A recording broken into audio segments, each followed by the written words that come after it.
And we are live. So, welcome to episode 193 of An American Werewolf in New Jersey. I am the American Werewolf.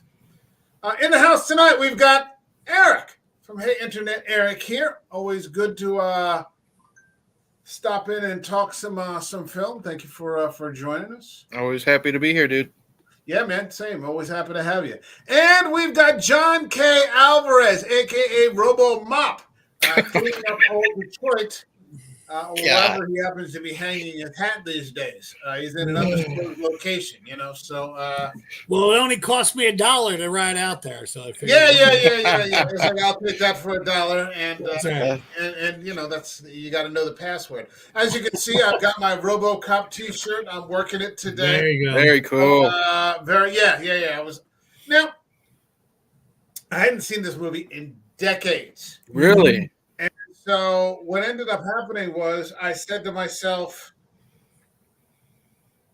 what am I going to see here?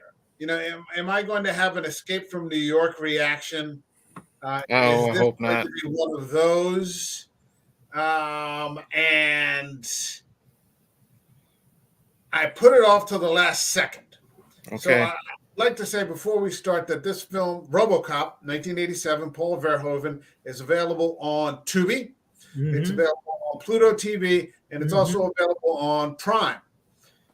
I'm happy to give Tubi or Pluto TV my viewership over the ones that I actually pay for. I mean, I'm paying for Prime, but for some reason, because Tubi has a great selection and it's free, and they're giving a lot for nothing. Yeah. Yeah. But I ended up going with Prime this time because I was crunched with my own time, for lack of a better term. I was running late, and I didn't want to go through the advertisements. So I should say that if you're going to watch it on Prime, I say all that to say this. Prime is offering the director's cut. Mm-hmm. It's not advertised as the director's cut, but that's the version that they're showing, thanks to the video clip that Eric Gotcha.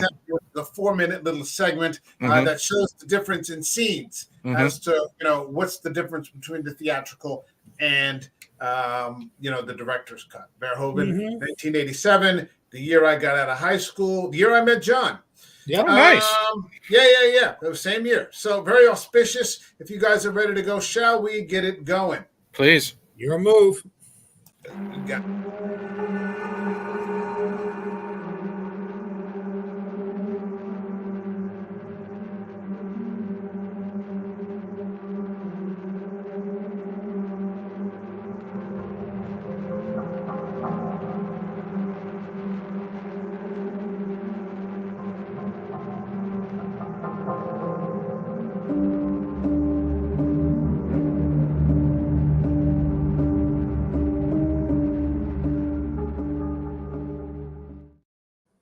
So I was talking to Eric earlier today, and it's time for a new intro and outro.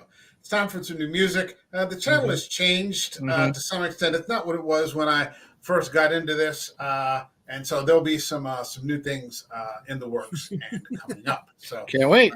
Yeah. It's going to be a lot of fun. Good. Meditation music coming in and out now. Somewhat. Meditation music coming we're going to have some Jerry Garcia and the Rainforest shit going on. Yeah. I will survive. Yeah, what's that thing where Robocop just shoves the shiv into the fucking guy's neck? Yeah, I'll do that after like 3 minutes of watching Jerry fuck up all the music. So we got that one going. Hold on, where is it? It's right here. Where is it? I got it right here. All right, I got my shiv ready to go right here. There you go. That's a heat-treated iron, so right there in the fucking neck, and just, You guys got your glasses on so you can look like Clarence, the villain. That's exactly right. I saw... Can you fly, Bobby? I don't know if you saw this the other day. There was something on Twitter where this guy was talking about, hey, always wear your safety glasses, and then he shows the camera up to his face, and he had his safety glasses on. He was using a disc grinder, and the disc fucking snapped off and lodged in, like went midway through his fucking safety glasses. Jesus Christ. Mm-hmm. I haven't seen it, no. Oh, and I was like, fuck, man. Because I have safety glasses. Every once in a while, you got to do some work, this, that, and the other, but I don't always use them. Right. And I mean, if I'm using a disc grinder, I'm gonna, Yeah. if I'm using a, that sort of thing, or then I'll use it. But yeah, just snapped right off and right into his fucking eye, and I'm like, fuck. And the guy's just like, might as well take a selfie. Safety glasses. Yeah. He did a video of it. God damn. So, Verhoeven's Robocop. Before we start to get into it, let's go around and give a quick round robin. What did you think? What's your initial comments on this film? What do you got to say? Eric. You know me, Mike, personally, I'm a huge Verhoeven fan. We've talked to him about him a few times already. Yes, Total Recall and Starship Troopers. And we couldn't get Marty on tonight. He had to work. I told him I liked him better when he was fucking unemployed. I liked it better when you were a jobless motherfucker just like streaming all the time. That's when you were cool. Now you ain't got time for shit. We still love you, Marty. With Jen, making those fucking awful fucking videos. Jesus Christ, no butts in that shit. We still love you, Marty. He's got to get dedicated like me, man. Yeah, exactly. Quit having a life. Priorities straight. Quit having a life. Be like us. Stay and fucking get to streaming. Fuck work. Next thing you know, he's going to be dating girls, and he's already dating. I don't. That's okay. But I mean, just make time for the fucking Verhoeven, man. Oh, that's what I'm talking about. Look who shows up in the chat too. Go right ahead. Hey, motherfucker. Ask and ye shall receive. There you go. Lying motherfucker. You're participating right now. No, thanks for stopping by, buddy. Yeah, I'm sorry you can't make it, but cheers. Yeah, if you want to hop in real quick, I can throw the link into the chat real quick. Hold on, I'll do it anyway, just in case. What's that Oscar Wilde quote? I can resist anything but temptation. I always love that. You realize, of course, you're now offering a chance for Rod to jump in. I hadn't considered that. He won't join us. We're not talking Stephen King. Yeah, of course, fucko that you are. You didn't mention it until after I dropped the fucking link. So. Yeah. All right, so what do we got here? Eric. I would say, how do I follow all that conversation up? Huge Verhoeven fan. I was a fan of Robocop as a kid. Obviously, I didn't see the director's cut and all this stuff, but because I grew up in the 80s, that was a wonderful time to be a kid. We had all these cartoons and toys for these violent fucking movies that we should not have cartoons and toys for. And you guilt-tripping motherfucker, yeah. Go fuck yourself. Go fuck yourself, all right? It worked, didn't it? Yeah, here you are. It is. Yeah, I know fuckers, man. I'll stay up as long as I can, but if I drift off, I apologize. No, it's okay. Here, you know what? Yeah, I tell you what. Let's throw it to Marty. This. Let's go with Marty. Marty, give me your thoughts on the film. Anything you got. Fucking, it's one of Verhoeven's best. When it comes to sci-fi satire, you can't get any better than Robocop. It's a fantastic movie. Considering the fact the director thought it was shit, and his wife the one who convinced him, and then the fucker was like, okay, I'm going to make a movie about American Jesus. Sure. But still, it's a fucking awesome movie, considering the director didn't want to make it in the first place. Yeah, that's absolutely true. What you've got here, and we'll just go around, and then after me, I'll go Eric and then John. All good, dude. What we've got here is clearly an 80s fucking movie, and so you can look at it on two different levels. Mm-hmm. You can just say this is another fucking 80s over-the-top fucking movie, because clearly it is. The violence is over the top. The fucking script, I mean, the lines in the script are just complete fucking 80s. There's no real substance to anything that, that's happening in terms of the dialogue necessarily, but the story is very intriguing, and Marty's absolutely right. You're looking at a satire of the 80s. Very Cold War. You're seeing and this is clearly not a. This is a very left-leaning kind of interpretation. Jabbing at Reagan. John would remember those policies from back in the 80s, with corporatism and, the huge growth of corporations, and corporate greed. He would remember, and you guys might remember too. I'm sorry, I don't mean to say it that way. Wall Street, the Oliver Stone movie, where Michael Douglas makes the famous speech that greed is good. And so you're seeing this sort of hopped up on steroids. Lee Iacocca Elementary School, you know, to remember that old name. Corruption. You've got corruption. You know, rampant crime. The corporations have actually infiltrated and taken over the police departments. You know, I mean, and we're, you know, look how big the corporations are everything now. We laughed about it. We saw it in the 80s, laughed about it in the 90s with Fight Club when, you know, Edward Norton was saying, you know, like the Microsoft Galaxy, you know, Planet Starbucks, these sorts of things. But, you know, look where we are now. Corporations fucking own everything. A desensitized society. You know, Verhoeven would have shit himself if he had, like, looked into the future to this year. I mean, what's 35 years? 35 years of, well, 36 years. 36 years of RoboCop, and look where we are now. You said it perfectly with desensitized. Look, there's an advertisement for a board game to nuke people. You know what I mean? It's family fun time when you nuke the other people. That's how it is. And this question is it's like a nuclear version of Battleship. And this was an intriguing argument. Is the perfect police officer like a remorseless robot? Good question. In the face of that kind of crime, and you know, all you got to do is go on your timeline and you see the crime that's happening in the major cities these days. And the police are being forced to stand down, so on and so forth. Is the solution to that? You know, you just get somebody in there to whip the living shit out of the, you know, because it's almost that line from Liam Neeson in Batman Begins. You know, the criminals thrive on society's understanding. You know, they've just gamed the system so much. And then, of course, we find out that the corporations are actually controlling the crime. Yeah, I mean that's perfectly said. Several levels. Yeah, because you know I was thinking Wall Street, like just the conversations between like Miguel Ferrer and you know and Dick Jones and stuff like that. You know, him trying to cut him off at the knees to get that promotion. You know, with the Ed 209 stuff, and then you know failing, and then you got RoboCop, and you're right about this type of cop. You know, maybe he's the better choice because look at it this way: look how bad it is now. And how bad it was in old Detroit. You know what I mean? These cops are ready to go on strike because of how bad it is. You know, it's so dangerous that the low resources, the disrespect, the stress, the danger, all this. So what do? You get a cop that shows no fear. You know what I mean? This guy won't go on strike because all he needs is his gun. And that's it. You know what I mean? And I think that's a great way to look at it. And I liked how it is kind of relevant now, however many years later, almost 40 years later. You know what I mean? With exactly what you said, and I did like the little jabs at consumerism. You know, like the nuke game.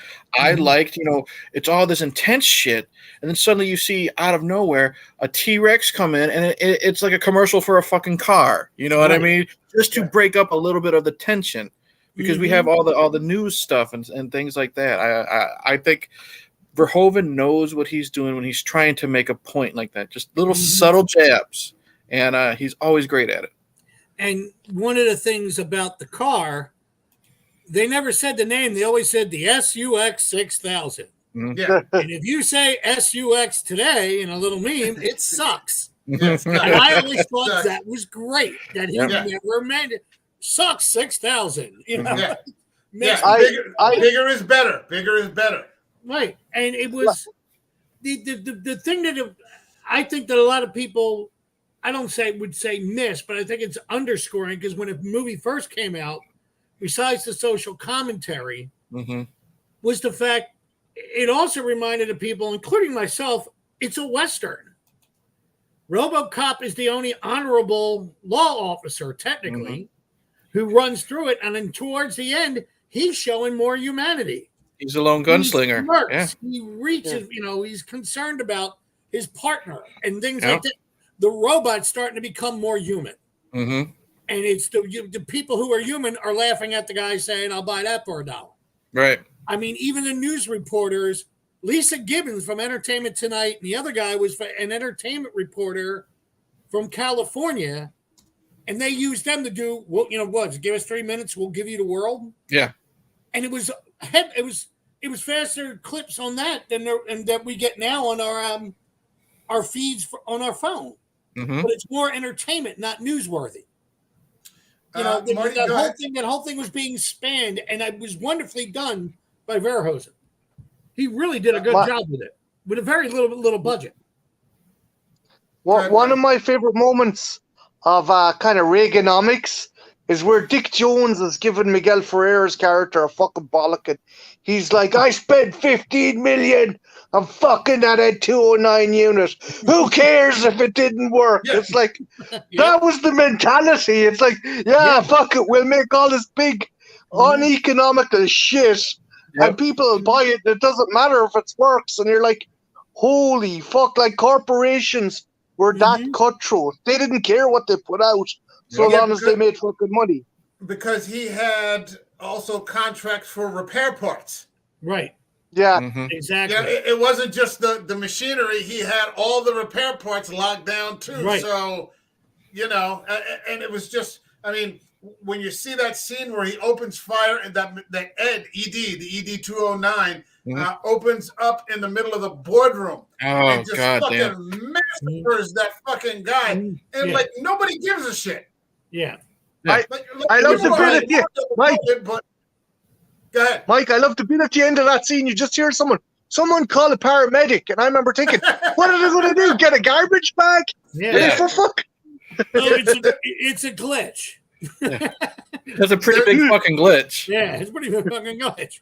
There's nothing left of this guy. And it's an interesting movie. I mean, in the sense that you've got a really fascinating story, but at the same time, you've got some at best mid-level performances. Oh yeah. It's the story itself, because I mean, you've got good performers in there, and I always like Peter Weller. You've got Ronnie Cox. A couple other character actors that you recognize, and I can't remember for the life of me the name of the guy who plays the big bad. Kurtwood Smith. Kurtwood Smith. And he's always good, but they're not, thespians in any sort of sense. But the thing is, and that's I don't really think Verhoeven cared so much because, like Marty said, he didn't give a shit about making the movie. Peter Weller was hired because Verhoeven loved his jawline, not because of his acting. He wanted someone who had that perfect jawline while wearing the helmet. And then he thought, well, I can work with what I have now. Yeah. He was originally going to cast Michael Ironside. Yeah. As Robocop. Would have been interesting. But he was too big. He was too big for the outfit that they already had made. Really? That was one of the things they were talking about. He couldn't fit into it because it was too big. He couldn't move. And it was like there was a lot of stuff he did, and he just made it work. And I was like, damn, man. It really is. It's for somebody who didn't want to make the movie, he made a hell of a movie. Mm-hmm. Well, I mean, what we've got here is basically a story of a city that's been overrun by crime. Corporations have sort of contracted themselves somehow and infiltrated the police department, where they basically plan to build this. It's like a redevelopment too. It's like gentrification. Yes. They're going to smash the entirety pretty much of this huge section of Detroit and rebuild it into this fucking like metropolis. It's this dystopian tale, where the corporations are just going to smash, who knows what's going to happen to all the residents. That doesn't even come up for consideration. Right. And so, they're going to unleash, I think, these EDs. And like they plan to knock out crime in 40 days. At least that's the plan on the surface. The real plan is that the corporations have already struck the deal. Ronnie Cox has struck the deal with Kurtwood Smith to sort of take his crime underground. Right. It's going to be prostitution. It's going to be gambling. It's going to be, all these different things during the entire construction phase. So he's going to like change the face of crime, drugs, these sorts of things. So the corporations have kind of controlled everything. They've taken over the police department. They've taken over construction. They've taken over, the crime syndicates. Nobody's bigger than the corporation. And the regular police officers are just getting chewed up. they're just getting chewed up in these hellish it's sort of like a dread kind of landscape where police officers are dying like every day, and you get this new cop Murphy who comes in, and like on his first day, they have the bad luck Murphy and Lewis. Played by what's her name? Nancy Allen. Nancy Allen. And they have the bad luck to run into the worst gang that there is. Right. And he basically just gets shredded with He's bullets. executed. Yeah. Well, it's worse than executed. I mean, they kind of torture him. Yeah. They blow it, especially blow off if you his see fucking the arm and director's everything. cut. Yeah, they blow his arm off, and then they must shoot him 100 times. Right. And somehow he's still up, and then Kurtwood Smith just puts that fucking bullet in his head. Yeah. But the corporations even take advantage of that because, unbeknownst, and hey, where have you heard this recently? He signed a contract that he didn't fully read that says that his body is the property of the corporation. So, and I love how they don't even focus on the process of making him Robocop. 1 minute he's dead. The very next scene, all this time has passed, and he's up and moving around. That's what I love about this movie is it's not just the psychopaths on the streets that are the villains. It's the suits as well. Right. Oh God! When they looked at him and said, "What do you mean you saved his left arm?" Exactly. Yeah. Get rid of it. It was funny because the crooks on the street took his arm, but then so did the villains who were in the suits. Yep. They took his other arm. I mean, it was just like, what's the difference between them? I mean, there's a theory that I actually saw online, and I heard Paul Verhoeven, or they read a quote that they said, like, one of the backstories they slipped in the beginning was that when the police were getting put into these situations, it was OCP purposely putting them into those situations so they could get volunteers for the Robocop program. That's why when you hear in the beginning, you hear all the reports of the cops being attacked and these vicious things. They were actually showing a hint that the OCP was putting them in there to get the volunteers, to find the perfect candidate. And Paul Verhoeven said that was an underscore. I didn't play it up too much, but that's why we use the news reports. That makes total sense. Yeah. Yeah, I'm like, that makes it really colder how corporate this has become. They're waiting for the perfect candidate to come along. Exactly. Just keep throwing them in the meat grinder. Exactly. And it's just like you can see, the obvious, well, I won't put it that way, but you can see the frustration of the police. Like they're getting ready to strike. You got that one desk sergeant who's trying to hold everybody together kind of by yelling and then appealing to everyone's better nature. It's a rough scene when he's going. It's Murphy's first day, and he's going to the locker room, and he just takes that one guy's name off the locker. Yeah, and he says, funerals tomorrow. Anyone not on the clock is expected to show up. I mean, it's like this isn't the first time he's given that fucking speech.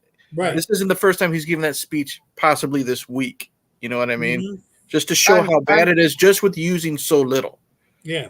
And Eric as well, does he have a line, donations to the family? Is that kind of stating that fucking OCP aren't even paying out like life insurance and shit? Exactly. To the cops? Yeah.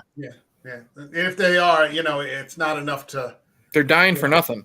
Yeah, kind of. Well, and they're certainly because they're not getting what they need. Right.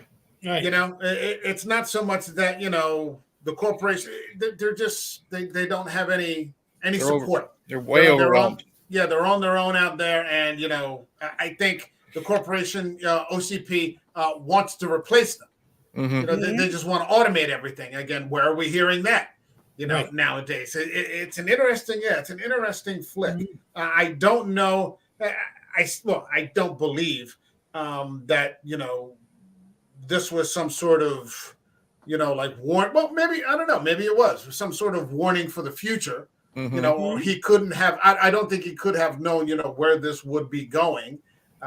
Decades later. As to where we live right now.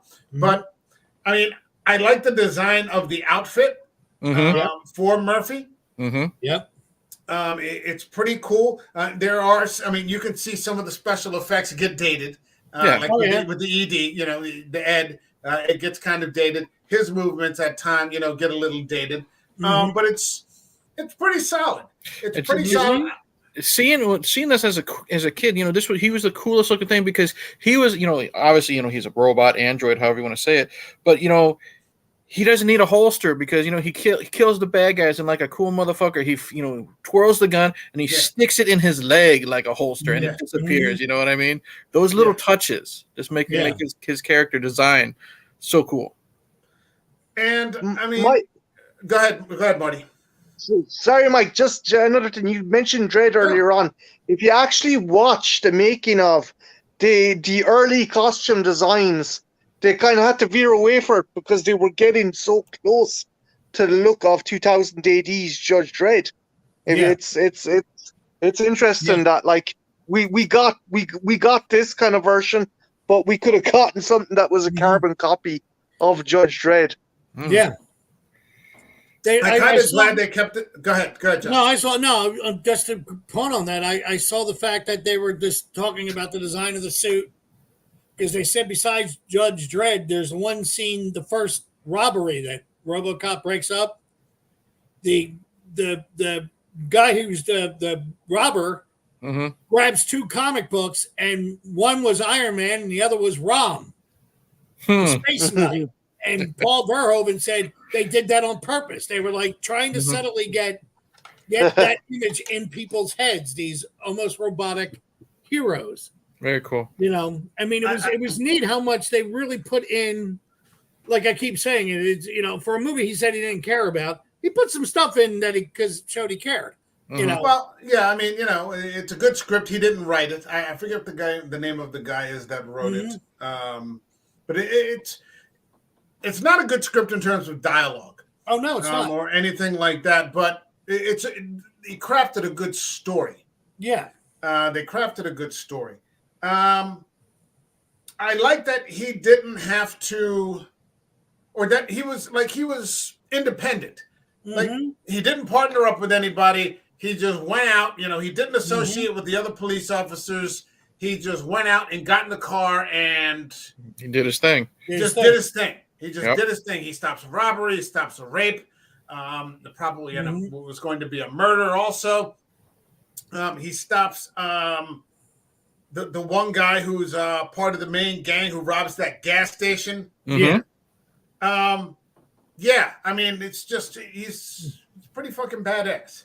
What I really like is, especially that picture you have right there. You were talking about how the Ed 209 stuff seems kind of dated. Some of the special effects, especially like when Dick Jones falls out the window, there's no excuse for that effect. But the makeup job right there, I think it's Rob Bottin. I could be wrong. Yeah, it's Rob Bottin from The Dane. You're dead right, Eric. Look at right there. Look at Peter Weller. It's so hard to tell where his face ends and Robocop begins. And there's a lot of close-ups on Peter Weller's face. And it's just so amazing, the work that's done. The detail. He's still got the bullet in his head. I mean, you can kind of see it in this picture here, but the closer, he's still got the bullet in his head. They didn't even fucking take that out, or the scar or whatever it is. It's so good, these little things, because you tend to miss it because it's so over the top. This is pure 80s, and sure, some of the lines are Schwarzenegger-esque. You know what I mean? Right. Anything Kurtwood Smith says as Clarence Boddicker to me is pure 80s gold. You know what I mean? All that stuff. But just like the little stuff that people kind of overlook and maybe don't appreciate as much, like the makeup here, is so good. And like you said, it's a great story, Mike. I like a lot of the tragedy in this RoboCop character when he's starting to remember. I love the scene where he's walking through his now abandoned home. You know what I mean? And he's just seeing like some photographs and, world's greatest dad mug, that type of stuff. And he's remembering, handing his wife a towel after she's getting out of the shower, or taking a picture with her and their son at Halloween time. That type of stuff that you really wouldn't expect in a cheesy movie called RoboCop where everyone's getting blown the hell up. You know what I mean? And the thing is, in my opinion, I think that stuff, the way it's, sporadically put in here with Alex Murphy and stuff like that, it worked. Oh, even in the scene that Mike was just talking about with the guy that the one villain in the gas station, and when he realizes then it has a flashback and everything's blowing up around him, Mhm. you know, and he walks out of the flames, and the first thing he says to him is, "Not any of the bet. Who are you?"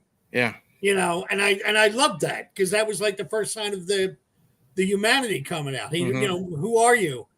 All right, the guy's bleeding and he's got the shit kicked out of him, but you know, Well, no, I mean, there's a question there. You know, what makes a person human? right. Mhm. You know, like how much of your physical body can you lose Mm-hmm. and still remain Mm-hmm. human? Now, this Right. pushes it to Exactly. the furthest envelope, you know, outside into an 80s sci-fi movie, but it's an interesting question. And, you know, they're sort of, I think this is one of those movies that kind of, you know, got blown off as an 80s movie, but then you Right. come back and look at it again and you're like, yeah, there are some interesting questions that you could Yeah. you could point to here. It's a pretty good movie. Mhm. And there's they even have a thing where people talk about, because like you mentioned, Wall Street came out the same year. Yeah.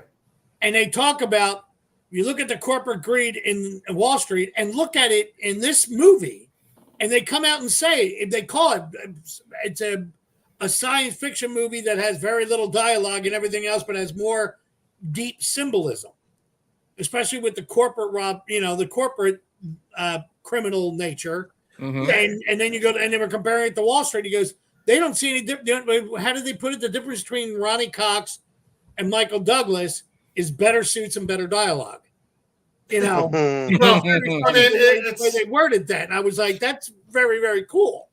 You know, that scene with Kirkwood it's and taken Giovanni. to a it's sort of taken to an 80s drug fueled over the top, you know, sort of psychosis.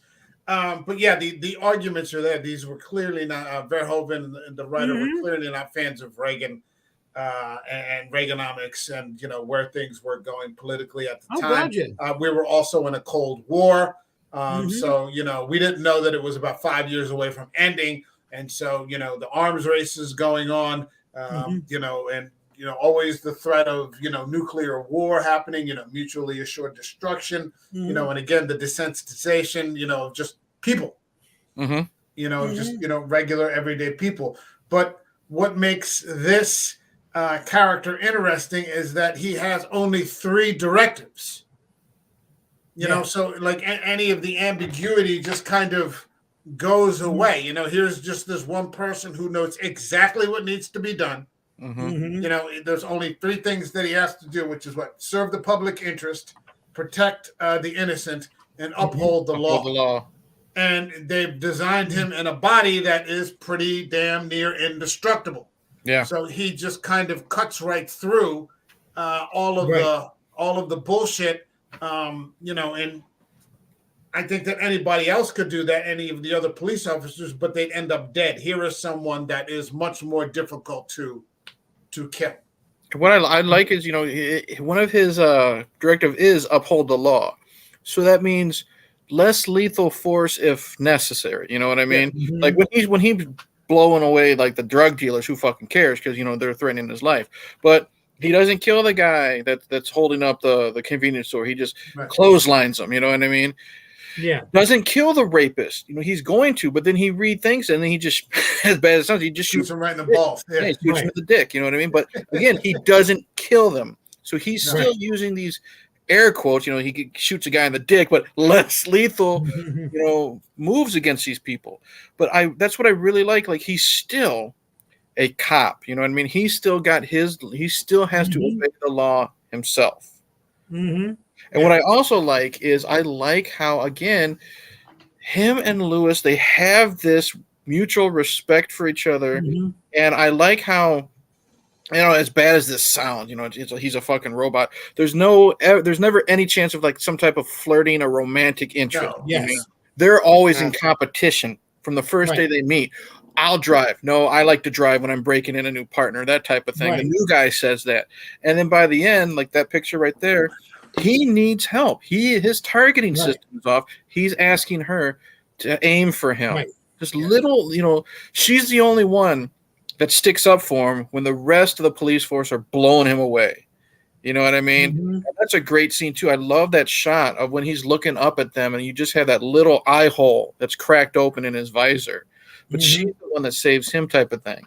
But she's not this superwoman. She's not even someone like Ripley. You know what I mean, or Sarah Connor. She's just a cop trying to save her partner. Yeah, she gets her ass kicked several times. Yeah, and that's what her ass kicked several times. Yeah, it's not a girl boss kind of thing. They didn't really have those back then. But it's a good movie. I mean, you get towards the end, and then Ronnie Cox is just killing people now. He kills Miguel Ferrer. He Bitches leave.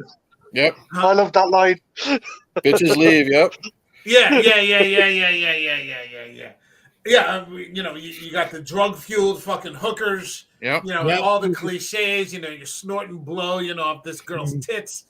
All these sorts of things. And all of a sudden he's got 6 bullets in his kneecaps. Yep. What do you mean cliche? Oh. Yeah, exactly. That's a Tuesday night at my house, Mike. Yeah, exactly. Anything that ends in Y. Yeah, but John's one of the hookers. That's the thing, though. That's the thing. That's right. I gotta pay rent somehow. Yeah, exactly. Got bills to pay. And then, well, I mean, what else does he do? Yeah, I mean, you get towards the end.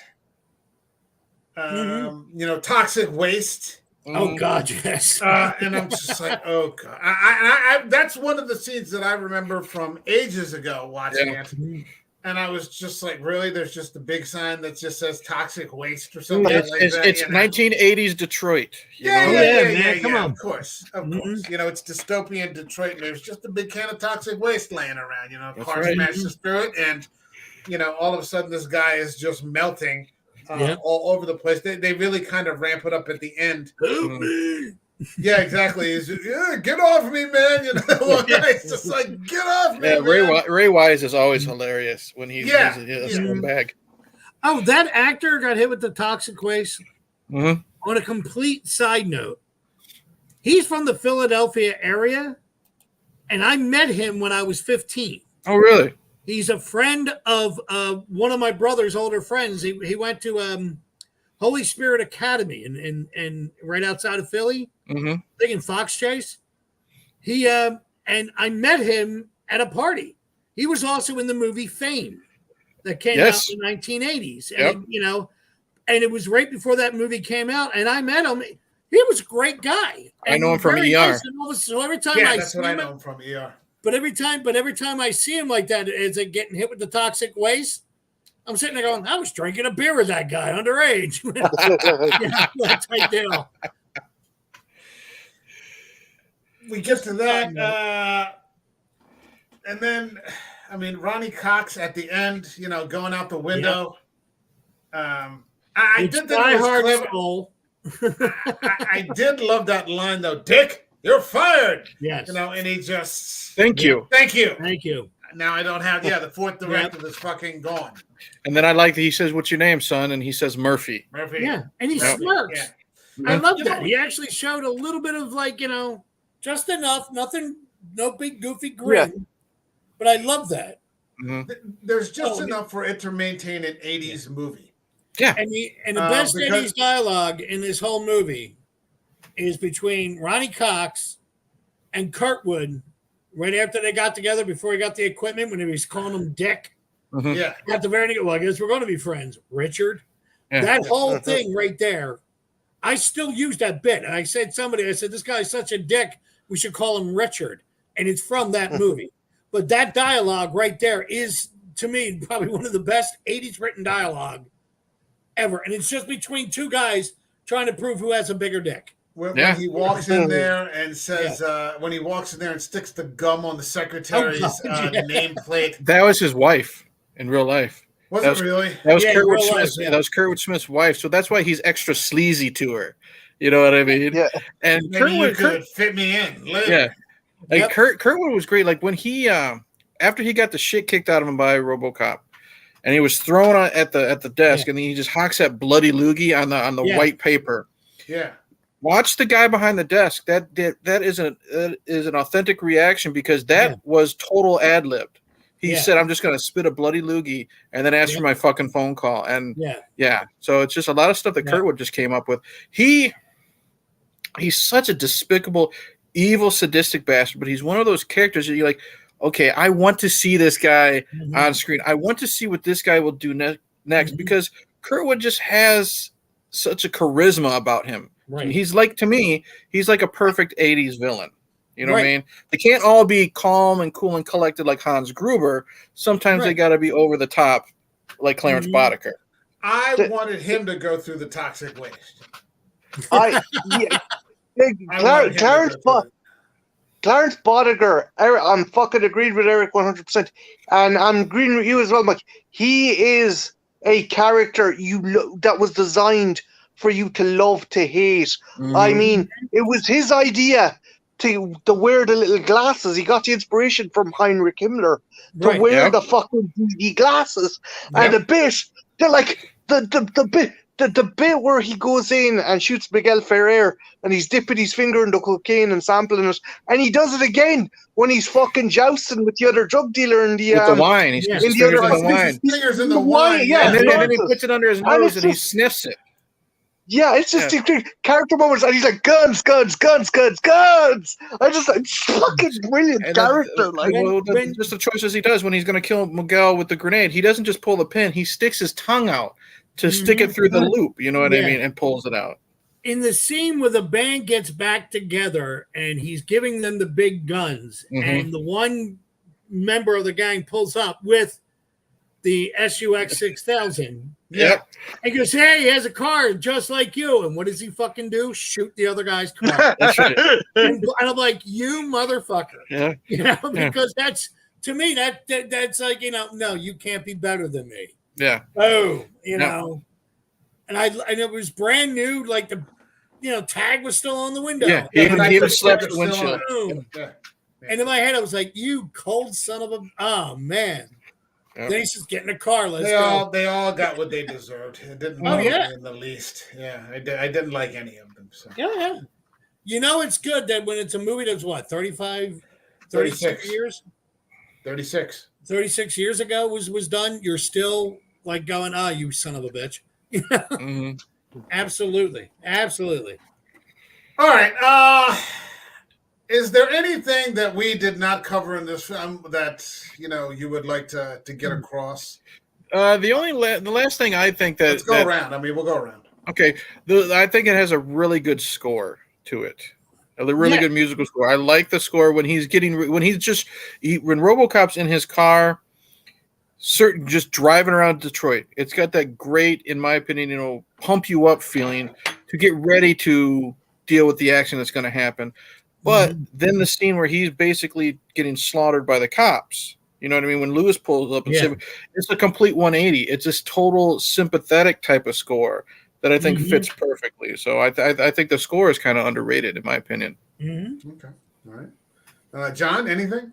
I love the fact, because I got to see the director's cut several times.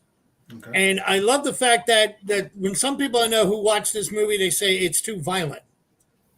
And I say, yes, and that's the point. That's part of the critique. Is 80 movies were violent. That's how Verhoeven is. Movies. Yeah, Verhoeven doesn't just kill people; he turns them into hamburger meat. And I think, for this, it worked purposefully. This is dedicated to the people who watch this show because Eric's on. Ones that are younger than me a lot, and if they've never seen the movie, watch it and don't turn away from it, because after a while, it gets to the point that it becomes not senseless, but you actually start laughing at it. It was like, Jesus, it becomes senseless. It becomes senseless. Yes. Yeah, and I think that works to the advantage of it. It makes that point because it is what 80 films were back at that time too.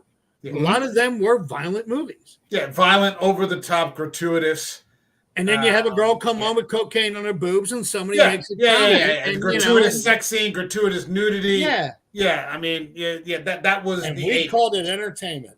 Yeah, because everybody was on fucking cocaine. That's why everybody was fucking high. No, we drank beer back then, Mike. Yeah? Okay. You say so. All right, Marty, anything? Yeah, one thing, you were dead right. The dialogue is it's not the best. It's elevated by the actors, right? And our main character has the least dialogue. but Peter Weller's movement is what makes the fucking character. And that is no small fucking order to, you feel this is a machine. This isn't a man. This is a machine. When he goes in to the fucking prime example, when he goes in and like wastes those two gangs of drug dealers before he captures Clarence, he's like, okay, so he goes in, he scans, he looks, fires, looks the opposite direction, fires, then readjusts his thing. He is the fact he's able to like scan, fire, then rescan, like just the movement. You're like, this is a fucking machine. This is an actor. And the fact Weller was able to do that, that was like, that was fantastic. Again, he didn't get like a shit ton of dialogue, and the dialogue he did get, as you said, was cheesy as fuck. But the dude made you feel this was a machine, and he done it perfectly. The gold standard for that sort of movement is Schwarzenegger, I think, in the original Terminator movie. But this is good. He was good with this. He was good. I think, what was it? Weller was losing like 10 pounds of water weight a day in that suit. Oh, he was melting. He was fucking melting in that. I mean, the dude was thin to begin with.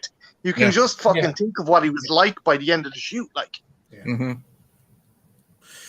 All right. Let's get to the point in the stream where we rate the movie. Gotcha. This channel has a rating system that goes from 0 up by halves all the way to 5. So you got 0, 0.5, 1, 1.5, all the way to 5.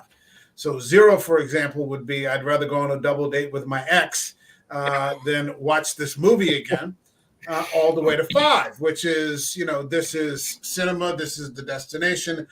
This is why I watch movies in the first place and talk about them. Eric, what would you give Paul Verhoeven's Robocop? You guys know me, I always look at the fun factor when it comes to movies, but I can also be really honest and critique a movie that I find fun. On this type of scale, like where 5 is cinema, I'll give this a 4 because there are a lot of flaws. You know what I mean? The dated CGI, we mentioned the dialogue, a lot of that stuff, kind of hinders it on a rating scale. So I'm going to give it a solid 4, but I love this film from beginning to end. I have a lot of fun with the 80s-ness to it, the over-the-top violence, the plot, all that stuff I think mixes well, but I'll give it a solid 4, to be honest. Okay. All right. John, a.k.a. RoboMop. Well, we talked about this before, and Eric, actually, you're the one who brought it up.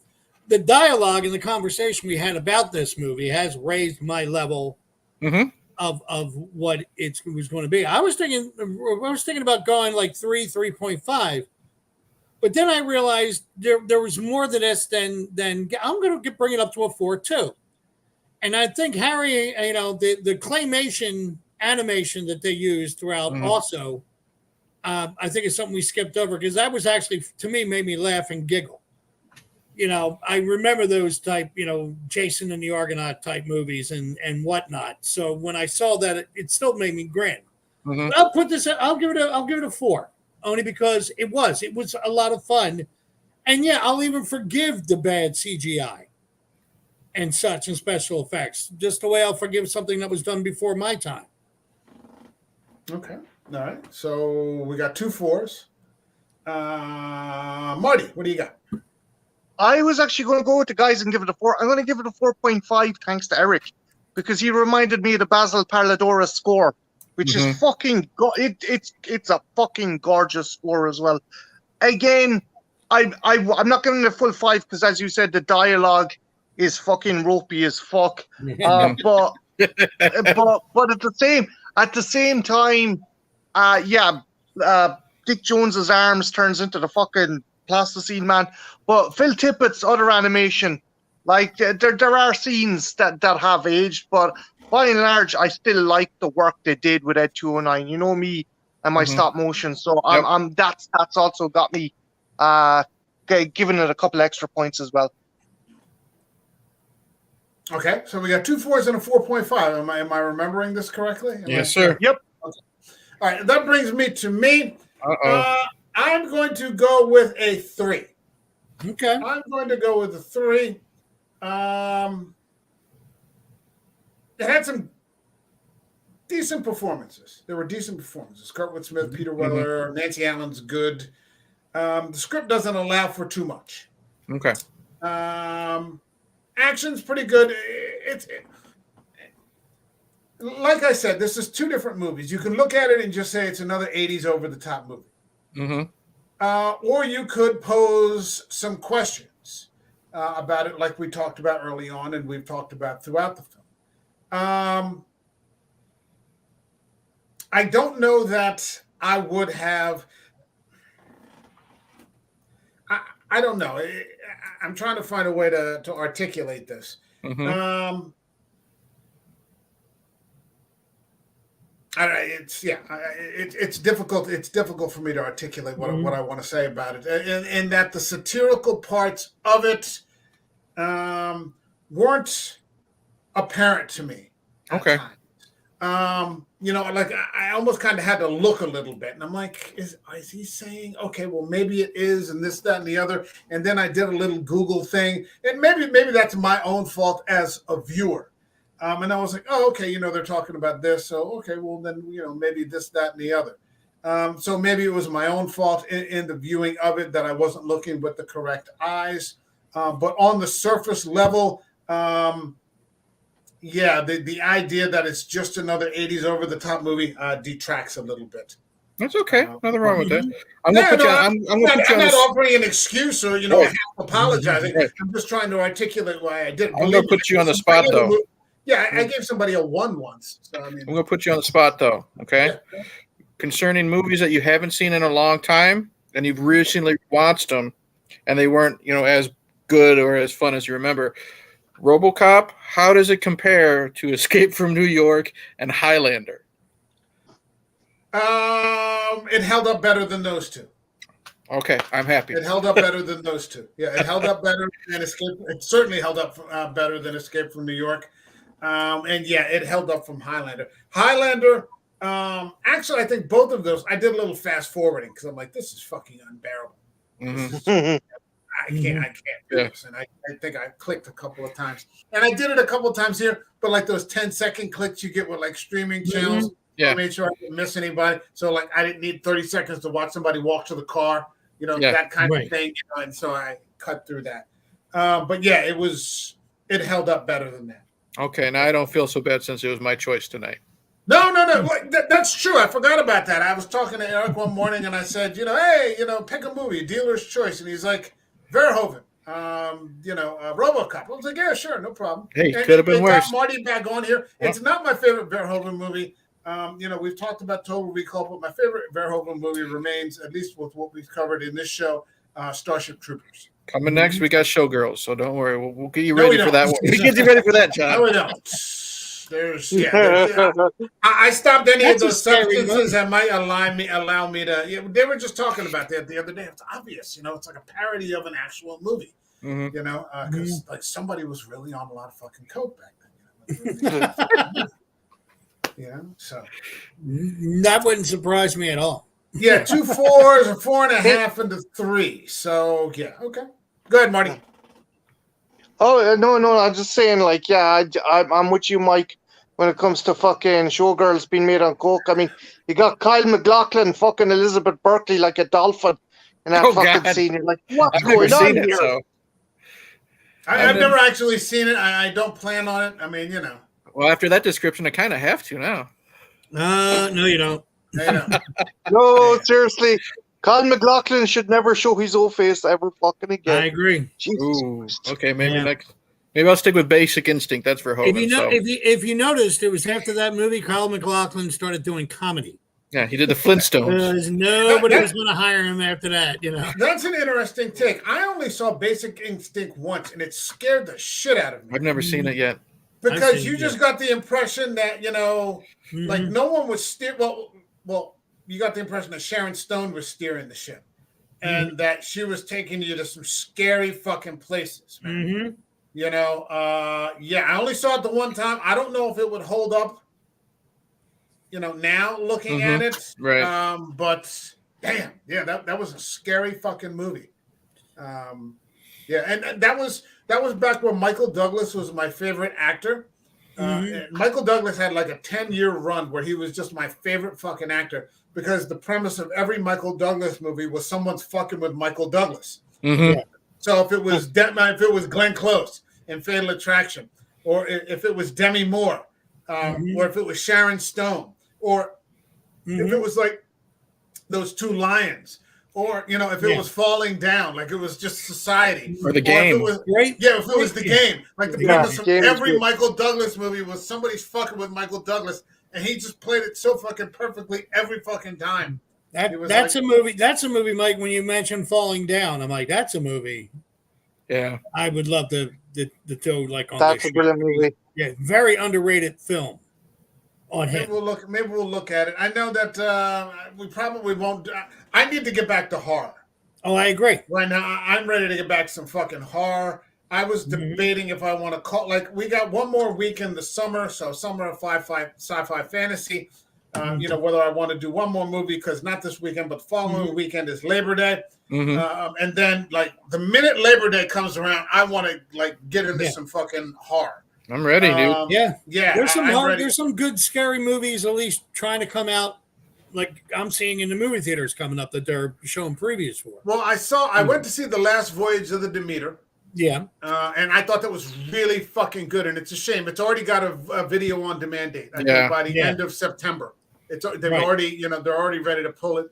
And then I saw that A24 movie, Talk to Me, and I just thought it fucking sucked. Yeah. And I'm like, this is a stupid fucking teen movie. Why is this making? Okay, well, maybe it's because it's a stupid teen movie. Because the theater was full of teenagers. Right. I made the mistake of going at 7:00 at night instead of 2:00 in the afternoon. Like, I'm a matinee person. I don't want to be around the crowds. I want to watch the movie. Right. And I was just, oh shit! And I saw more kids and more. I'm like, fuck, they're gonna be giggling the whole fucking time. But they were actually paying attention. Just everybody in that fucking movie with all the characters were insufferable. Were they? They were just, oh my god, and I didn't understand what was happening. It wasn't clear. Marty, did you see it? No, Jen saw it and said that there was some good things to it. There was some bad things to it. I was pissed because Entertainment One, they were supposed to distribute fucking Last Voyage of the Demeter in Europe. I've heard. They went under. Yeah. Wow. Yeah, I heard that. I talked to a lot of people in the UK, and they're like, "What the fuck, man? We want to watch this movie, and it's not coming." And it's all, like I said, you've got about 3 more weeks, and then it's on video on demand. They've already dropped it. It's a shame. I'm going to buy it when it comes to physical media. I'm going to buy it. It's a really good fucking movie. It's a shame. It's a shame. But I'm actually looking forward to see if they pull this one off. Kenneth Branagh is doing another Poirot. Oh, Haunting in Venice. That's not a Christie novel, is it? That's like some I believe there is adaptation. I thought it was, but I could be wrong. I thought she did do one that was called a Haunting in Venice, because they're talking about psychic mediums during that era was commonplace. I mean, Christ. Oh, no, it's based on a 1969 novel, Halloween Party by Agatha Christie. Yeah. Agatha Christie. Okay, that's interesting. We got The Exorcist coming in a few weeks. I'm not holding my breath. Don't forget, we got the Fall of the House of Usher from Flanagan coming soon. Fall of the House of Usher is coming. Yeah, there's a couple things coming. Hold on. Well, we got The Wrestlers. Wrestlers is coming. So it's going to be good. We've got also, I guess we'll, drop it now. The theme for Halloween is going to be witchcraft. Nice. So I've got movies lined up already, and they're going to be fucking tight. They're going to be seriously fucking horrific and fucking tight. No hocus pocus, right? No, it's not hocus pocus. I swear to God, I started to try to pull Daffy Duck's Quackbusters just for shits and giggles. I love that fucking movie. So Daffy Duck is like my favorite fucking animated character of all time because he's just this nasty fucking he's an asshole. He's an asshole. He's just an asshole all the time. I love him. He's my favorite one of all the fucking Looney Tunes characters. Yeah. And I was gonna pull Daffy Duck's Quackbusters. And maybe if I can find it, if it's streaming somewhere, I'll just say who wants to do it. Maybe I'll get Absolutely, Come man. on, That'd be it a won't be a fucking witch. ride. Obviously, it's not a witchcraft. Yeah. But you got that one where he's going through Castle Dracula, and he's like Abracapocus. Yeah. Hocus Yeah. Cadabra. Bugs Bunny is taking on Dracula. Walla there's- Washington. Daffy Duck, he performs an exorcism. Yeah, So- Mary had a little lamb, but I Ate it. it. Hey, if you ever want to do a one-off in October, I'm down. I have access to that movie. Oh, do you really? Okay, I Okay. gotta see if I can find. Maybe I'll pick up a used copy or something like that. I don't know. See if I can find a copy for $1 on DVD or something. I'm sure you can. Look at Walmart or Target. They probably have it. They probably, especially when Halloween comes around. Yeah. Mhm. Halloween comes around. But yeah, the theme for the month. I mean, if we do a one-off, it'll be That'd Daffy be Duck. cool, but- man. That's Yeah, that would. Yeah, because I don't want to do. I know Brian's always talking about doing Abbott and Costello. I don't want to do Abbott and Costello. No. Right. It doesn't sit with. It doesn't sit. They're with not me. assholes like Daffy Duck. Yeah, they're not. It's just Yeah. fucking nasty. But with JB Exactly. Cubish, he just gets Yes. that job, and Cubish is just shoving pies in his face until he dies. Yeah. It's fucking perfect. It's Yeah. perfect. But we'll be doing that. But when September rolls around, right after Labor Day, yeah, we'll be Mhm. back. in the So fucking heart. Quackbusters, you're going to give a 5 to. I can see. Oh fuck yeah! Fuck yeah! Fucking perfection. Daffy That's Duck's it, Quackbuster. man. Yeah, that's fucking high cinema, brother. I love that. Mel Blanc. Oh, you Mel kidding? Blanc. Come on, Oh, man. God. He's a You fucking got to see him genius. do the interview with. If you get a chance, you get to see Mel do an interview with Johnny Carson, and he does all the voices sitting next to him Does he really? Oh, because he's talking about how he came up with the voices and where where the ideas came from. Looney Tunes, man. Yeah, man, Looney Tunes. he was amazing. Dude, one of my all-time favorite animated fucking things from that is when he plays Robin Hood and Porky Yeah. Pig is Friar Tuck. Yes. Yeah. And he's on the bridge and he's doing with the staff Yeah. and his beak keeps snacking up. Turn, Yeah. Yeah. hold, heart, guard, parry, thrust, turn, spin. Spin. Boom! It smacks him in the face. Got it. All right. Yeah. Him and Oh, Yosemite lovely. Sam. They're my Sam's- two favorite ones. He's another asshole. Sam I is know. my favorite Looney Tunes character. Yeah. Where you remember where he's the knight and Bugs. He's chasing Bugs Bunny, Yeah. and he's at the moat, and he's like, "Open it, open it, open it!" I say, and it slams down right on Yeah. top of him. Close it, Yeah. close it, close it. I say, Yep. I tell you. Oh, come on, Bugs Bunny in the haunted the house with the monster. Oh, yeah. the big hairy Lori, monster. They got and Peter then- Lorre doing like the doctor. That's know. that's in Quackbusters. Yeah, I Yeah. love That's in that. Quackbusters. Yeah. Hey, All right, so we'll- Frankenstein. yeah, maybe we'll see if we can find. I'll give everybody some notice in the chat. We'll do one you know, for if- children. Yeah. Well, no, we won't do it for. We'll do it for We'll do these it for children us. here. Yeah, Yeah, these children. these Yeah, children. exactly. These Yeah, it's the only overgrown- 9-year-old I want to, toddlers. fucking stream for. All right. So witchcraft, Daffy Duck, horror in September though, and we'll get back to it. I got to Yeah. find out if if people want to do one more next week. I mean, we could. We'll You see could always what just take. happens. You could always just take a break too. Just Yeah, I was thinking Well- that. I mean, like we could get back and try to do pans, but it's just like I'm not feeling it right now. Hold on a second. Hey, Mr. Dan is here. Hey, What's Dan. happening, Dan? Oh, Saying, guys. Hey. Oh, you just missed it, man. We're just about to wrap it up. Marty, you got anything you want to plug?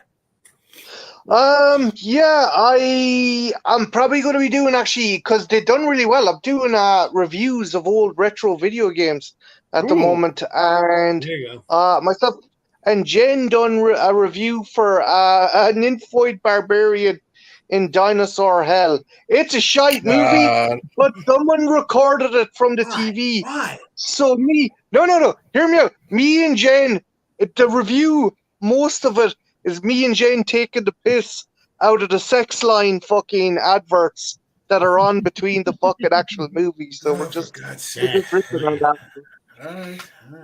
All right. That could be art. Eric, you got anything? Well, I just searched Amazon. You can find Quackbusters for $7.99 on DVD, or you can rent it for $3 on Amazon Prime. So there Are you there go. any used ones? Yeah, used one says $7.99 for DVD, Okay. Yeah. I'll see or what- brand new for $9.99. 33% off. So there you go. Happy Oh, There Halloween. you go. There you Well, go. that saves you. But that saves you the shipping charge. Yep. It's That's actually it. cheaper with the Prime. Yep. So it'll be cheaper to get a new one. All right, Eric, you got anything you want to plug on your channel? You're about due for some videos, man. I am. It's good to be back. I took 3. I didn't realize it was 3 fucking weeks, man. Those shark movies were fucking killing me. But I have been rejuvenated being on this channel. It's been fun. First off, you can find me on Twitter at movies_beer365. Me and Mike like to take the piss out of a lot of people there. I've been doing it a lot lately with a lot of wrestling fans because they're kind of snobbish. I did have a video uploaded yesterday on my channel, Hey Internet, Eric here, because I wanted to poke the bear, and it's pissed off quite a few Scream fans. I'll just leave it at that. You look at the comments there, they're not necessarily happy, but I don't give a fuck. I just wanted to do something fun. But after that, I do have a review coming up per a request, actually. You know, some people are actually DMing me on Twitter now, wondering where I've been.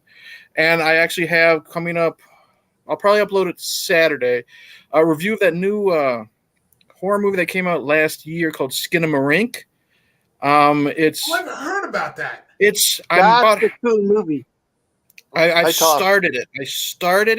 It was too late, and I knew it was way too late for me to get into it. It's really, really weird, and I know it's going to require a second viewing, but I'm digging it because I don't know where it's going to go, and there's almost no cast, like zero cast in it.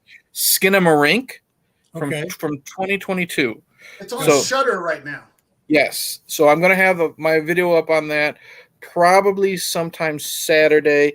And then, like I've already promoted, I said I'm going to jump into Rambo and Rocky and Mission Impossible. Shit I want to finally talk about. Yeah, man. Yeah, shit that's worthwhile. I'll still do I'll look forward to all those. I'll still do the occasional shitty movie by request. You know what I mean? You know, because I do get those just for fun and content because people like seeing me die slowly talking to a camera, but it's mainly going to be shit I want to talk about now. Good. All right, sounds good. Heaven forbid you do a podcast and it's about you. Imagine that. Gee, I got to aspire to that one of these days too. No, I'm just kidding. All right, John, what do you got? Anything going on? Any production? Well, I keep talking about pushing this thing off and not jinxing it, but I'm now getting people who how can I do? About 20 years ago, I started writing a column called Walking Around with Johnny Wawa, who's in a local publication, to the point I've been published in books now with some of these stories I've been doing. And I stopped doing it about 9 years ago. Well, everybody has walked up to me and said, dude, are you bringing back Johnny Wawa? This is why I have this hat. It's a nickname that somebody had given me. And basically what it was me walking through this lovely little town called Cape May. And as a person, a friend of mine I used to work with put it, he said it was kind of like a South Jersey version of Prairie Home Companion, you know, that used to be on public radio. Mm-hmm. And somebody walked up and said, why are you worried about writing it again, dude? Make it a podcast. Oh. And I just found out a guy goes, dude, I'm done with my podcast. I got all the equipment. You can just walk in and do it for free. Nice. And I went, excuse me? And so it's going to be basically still working through it. So it's not even going to be coming in the next few weeks. Mm-hmm. But it's basically me doing stuff on writing and interviewing different people locally in the area about music, art, social things in the South Jersey or in the Cape May County area. And pretty much not going into politics, not going into opinions, just getting like I used to do in this column, because everybody and their grandmother, I kind of walked away from it saying, all right, I'm done. Mm-hmm. And everyone's going, why did you stop? We actually look for it. You know, we're finding stuff. They're finding stuff on Google and everything else. I'm like, what are you talking about? And they're like, dude, do you remember this one from like 2004 when you wrote? And they're sending it to me. Wow. I'm like, oh, shit. All right. I guess I should think about it. And the guy goes, I got all the stuff. It kind of looks like Michael's room without the videotapes in the back. But it's like he's got this whole studio set up and goes, dude, I'll let you do it. Just let me be the first interview. And I'm like, you're kidding. And I got like a couple of people lined up who are willing to produce it. Very cool. Good for you, John. So I'm trying. I want to make sure if I want to do it right. I don't want to just put it out there. And as much as I like to play things that I'm very loose and lazy, I'm a stickler when it comes to performance wise. Mm-hmm. I want to make sure I do it right or not do it. Well, here's the thing. If for what it's worth, you're going to do it, and then you're going to learn and get better by doing it again. I agree. That's the only way. Right. The only way. Unless you've got a production team. If you've got a production team and people that are editing your videos and doing all that shit for you, that's a completely different thing. If it's DIY, then it's DIY. Yeah. Do not get discouraged. Like if you think your first episode sucked, keep going because I hate looking at my earlier shit. I hate it. And now I do know that I'm comfortable now. You know what I mean? And it just takes a little while to get into that groove. So just stick with it, dude. Well, as a former student of mine put it when I say, man, I really suck at this. They go, yeah, but we like it anyway. And I went, oh, okay, I'll take that. Yeah.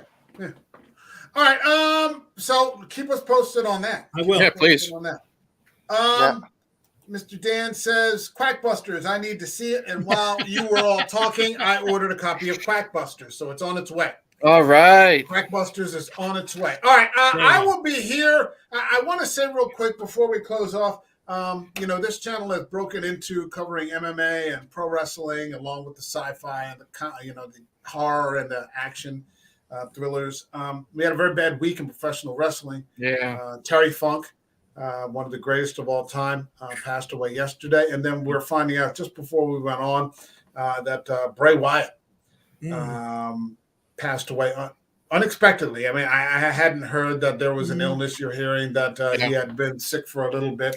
That's why. His last match was in January at the Royal Rumble. He was taken off the road because of they just said serious illness. That's why he missed WrestleMania, and he has been on TV since January, and he passed from what I've been reading today. Triple H got a phone call from Mike Rotundo, which is Bray Wyatt's dad. He passed away, 36 years old. Yeah, it's a shame. So, from all of us, just rest in peace, guys. Yeah, we appreciate everything. We appreciate everything you did for us. Yep, thank very you, much. Man. I love his stuff. Yeah, I really did.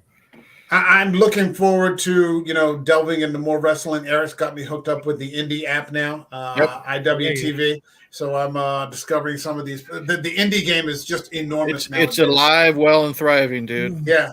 It's a good time to be a professional wrestling fan if you know where to look. Yep. All right, I'll be dropping. I've got a new video coming out because I just found out on top of Rebel Moon and Rebel Moon getting a director's cut, even if no one's asked for it. He's going to drop one anyway. So even though it's going to be more than 4 hours, he's already got a Snyder cut planned with another hour, which you can never have too much Zack Snyder, if you ask me. But he's also been given the okay from this article that I'm going to cover tomorrow to direct Gears of War. There's going to be a Gears of War movie, and they're going to give it. It looks like they're going to give it to Zack Snyder. So things are looking up if you're a fan of the Snyderverse, not just in terms of DC, but just in terms of these productions. Do you know if it's theatrical or if it's streaming, or you don't know yet? I don't know yet. Now I'm going to get a video out there tomorrow covering that and getting into some details. So check that out on the channel. The links for Trash Picture Show and Hey Internet Eric here will be here in the description for this show on YouTube. Very much. So, man, give their channels a follow. All right, thanks for joining us, Marty. Yeah, thank you, Marty. I appreciate it, man. I know it's 2:00 there. We're going to get you out of here now. Everybody have a good night, and please remember, don't watch crappy stuff. All right, have a good one. Peace. Later. Bye. Later, Gators. Later, Marty.